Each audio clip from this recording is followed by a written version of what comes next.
We've got the Compaq, my original one, and it's falling apart more than it has before. And I'm gonna do everything I can to maybe get it running today, right? We got a hard drive, possibly a hard drive. There's only one thing left to do. See if we can install Windows NT Workstation 4.0. I'm pretty sure it's 4.0. We're gonna find out. Got our Quantum hard drive. This really will be interesting.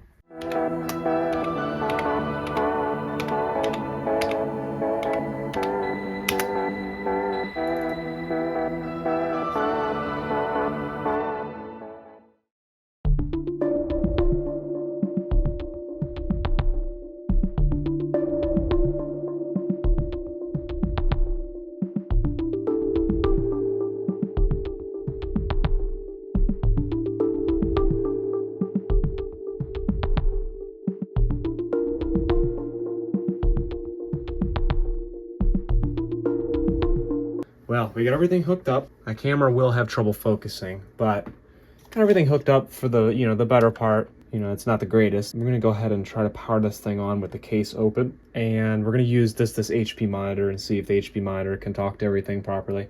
Well, here we go.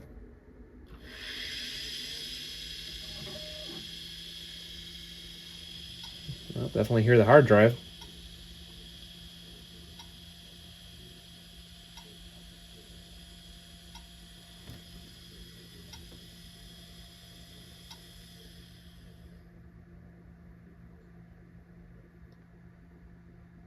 The hard drive shut itself off. A diskette controller error. Sounds like that hard drive may have something wrong with it. Non-system disk or disk error. Necessarily like the way that hard drive is sounding. So I'm gonna call this hard drive maybe bad. I'm not gonna give up on it yet because it sounds fine, but it could be the computer not talking to it right. But I'm gonna go ahead and remove it really quick, and we're gonna put in my other drive. And all right, this drive's on, and it's not shutting off and turning on. Yeah, I see Windows NT setup here. That's awesome, though. That part's working.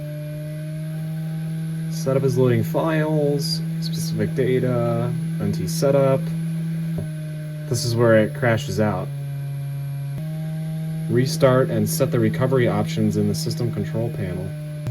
All right, let me do a little bit of diving down in before we run out of time. Yeah, unfortunately, I'm gonna need a 1 gigabyte or 4 gigabyte IDE hard drive. I'm also going to need the Compaq setup utility disk. I did not realize that these computers are so old that they really don't have a BIOS. They have the utility partition on the hard drive that acts like the BIOS, and we really need that for this machine. So I'm going to try to do some research. Also, let me know comments down below if you have any way of possibly getting the utility partition, whether I gotta create it or put it on a floppy drive if possible, something like that, or somehow building it onto the hard drive manually maybe if possible. But I did not know that this was going to be that difficult, but you got to learn somehow. So everyone, I want to say thanks for watching. Please like and subscribe, and as always, I will see you in the next one.